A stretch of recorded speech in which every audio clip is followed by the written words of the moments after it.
স্বাগতম ক্রিক ফ্যান্সের নিয়মিত আয়োজন টোটাল ইম্প্যাক্টে আমি সৈয়দ সামি আছি আপনাদের সঙ্গে। আগামী 1 সেপ্টেম্বর সিলেটে বাংলাদেশ ক্রিকেট বোর্ডের একটি সভা অনুষ্ঠিত হবে। সেখানে আসলে বাংলাদেশ প্রিমিয়ার লিগ নিয়ে বিভিন্ন সিদ্ধান্ত আসতে পারে।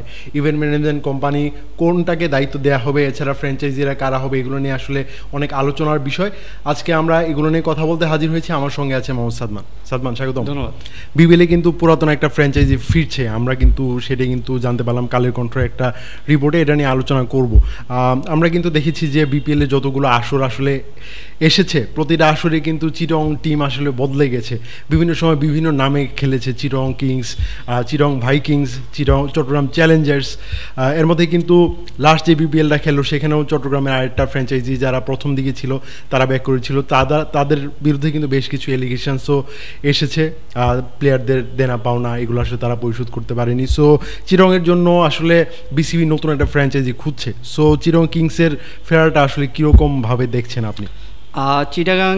চিটাগাং, চট্টগ্রাম অনেক নামে কিন্তু এসেছে, কিংস, ভাইকিংস বলছেন, কিন্তু ফ্র্যাঞ্চাইজি আমরা চিটাগাং কিংস এতদিন পরে এসেছিল। আগে একবার তারা দুইটা আসর করেছিল, সেখানেও তাদের আসলে কিছু কন্ট্রোভার্সি ছিল, কিন্তু এরপরেও কিন্তু তারা ব্যাক করেছে।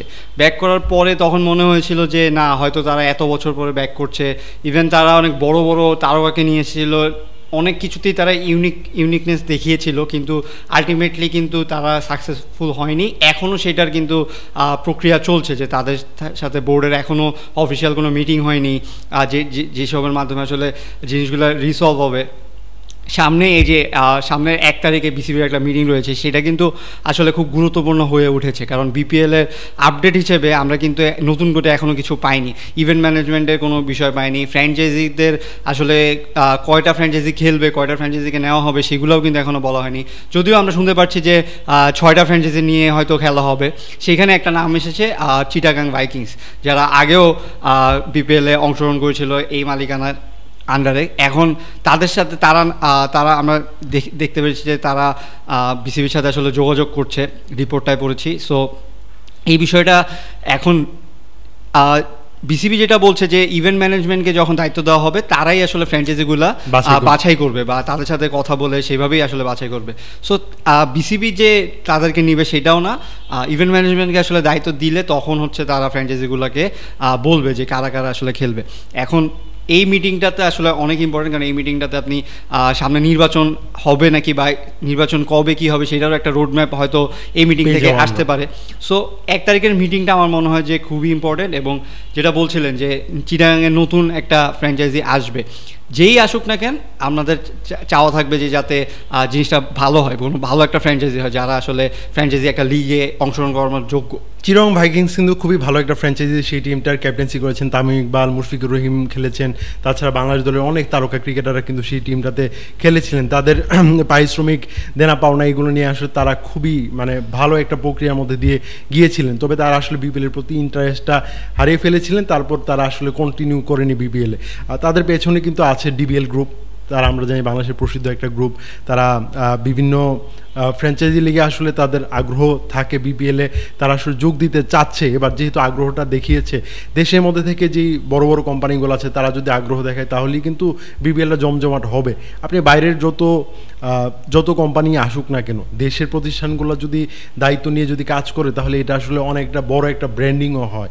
এই ব্যাপারটা আসলে কাজে লাগাবে আমার মনে হয়। না, অবশ্যই আপনি যদি দেশের একটা দেশীয় লিগে আপনি দেশের ব্র্যান্ডিং যদি না থাকে, তাহলে আসলে এই লিগটার পারপাস ফুললি সার্ভ হয় না। কারণ আপনি জাস্ট আইপিএল এর কথাই চিন্তা করুন, সেখানে রিলায়েন্স গ্রুপ আছে, তাছাড়া রয়্যাল চ্যালেঞ্জার্স ব্যাঙ্গালুরু যে প্রতিষ্ঠান আছে, তারা প্রত্যেকটা দলই কিন্তু ভারতের স্বনামধন্য প্রতিষ্ঠান।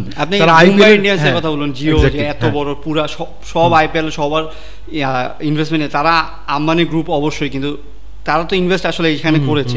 এখন বাংলাদেশের ক্ষেত্রেও যে একদম নেই তা কিন্তু না, বাংলাদেশের বড় বড় কোম্পানি রয়েছে, তারা চাইলেই আসলে হয়তো চালাতে পারে। এখন যেটা হচ্ছে যে ওরকম আসলে পিক করতে হবে। অনেকেরই থাকে যে ক্রিকেটের প্রতি ইন্টারেস্ট থাকে, তারা এখানে আরেকটা বড় বিষয় কি, আপনি বিপিএলে কিন্তু ওরকম বড় ফ্র্যাঞ্চাইজিগুলা যে অনেক দিন ধরে ক্যারি করেছে, এরকম ফ্র্যাঞ্চাইজির সংখ্যা খুব কম। সো ব্যবসায়ীরা আসতে চাইলেও তখন হয়তো তারা যখন শীটটা নিয়ে বসে তখন হয়তো দেখে যে লাভের চেয়ে লসই বেশি। সো এইসব বিষয়টা যখন দেখে তখন তারা আগ্রহ দেখায় না। আর আরেকটা জিনিস, আইপিএলে যেরকম লভ্যাংশ শেয়ার করে বিসিসিআই, সেই প্রক্রিয়াটা কিন্তু আমরা এতদিন পর্যন্ত বিপিএল আয়োজন করেও কিন্তু আমরা সেটা কিন্তু করতে পারিনি।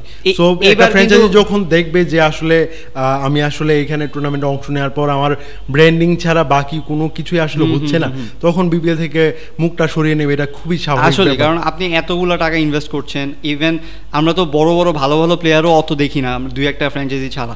সো তারা যতদিন না এই জিনিসগুলো সলভ করছে, বিসিবি যতদিন না এই জিনিসগুলো প্রপারলি হ্যান্ডেল করছে, ততদিন কিন্তু আমরা এই খুঁজতেই থাকবো, হয়তো আমরা সার্চ করতেই থাকবো যে কে আসতে পারে, বা এই যে পুরান ফ্র্যাঞ্চাইজি আনলেও সেই পুরান ফ্র্যাঞ্চাইজিগুলো কি আসলে ব্যাকগ্রাউন্ড আসলে চেক করতে হবে তারা আসলে কি রকম ভাবে চালিয়েছে। আপনি দেখেন চিটাগাং কিংসের বিষয়টাই দেখেন, ওই সময় যখন ছিল তখনও তারা করছে, কিন্তু তারা এবার আবার এসে সেই অর্থটা কমিয়ে এনে, আগের যে পাওনা ছিল সেটা কমিয়ে এনে এখন আবার যেটা ছিল সেটাও তারা পুরো পরিশোধ করেনি বিসিবির ভাষ্যমতে। সো সেইটাও কিন্তু আসলে সলভ হচ্ছে না।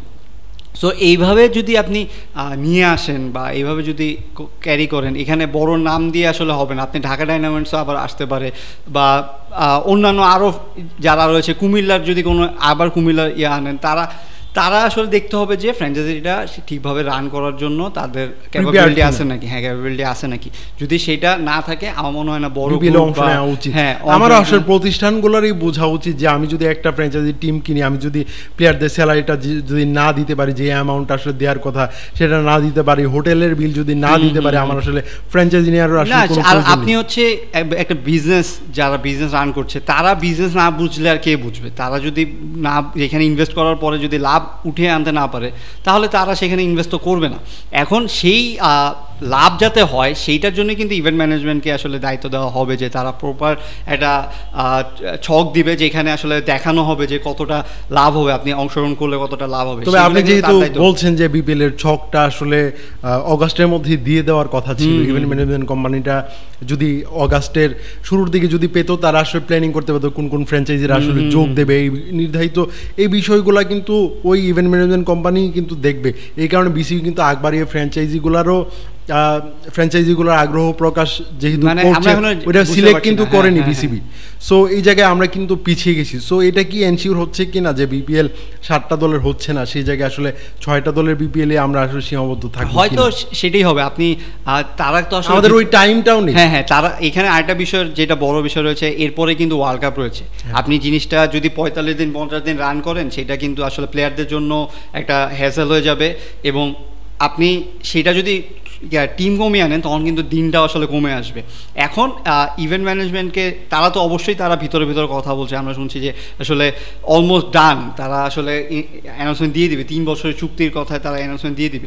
সো তারা যদি আসে, আমার মনে হয় যে যেই টাইমটুকু আছে সেই টাইমটুকুতে আসলে তারা ওইভাবেই কাজ করবে যাতে ডিসেম্বরে বিপিএলটা দেওয়া হয়। যদিও এখনও আসলে আমরা 50-50 ধরে আছি যে বিপিএলটা ডিসেম্বরে হয় নাকি, কারণ আপনার নির্বাচনেরও একটা বিষয় রয়েছে, সেটা আপনি জাতীয় নির্বাচন বলুন, বিসিবি নির্বাচন বলুন, দুটোই। সো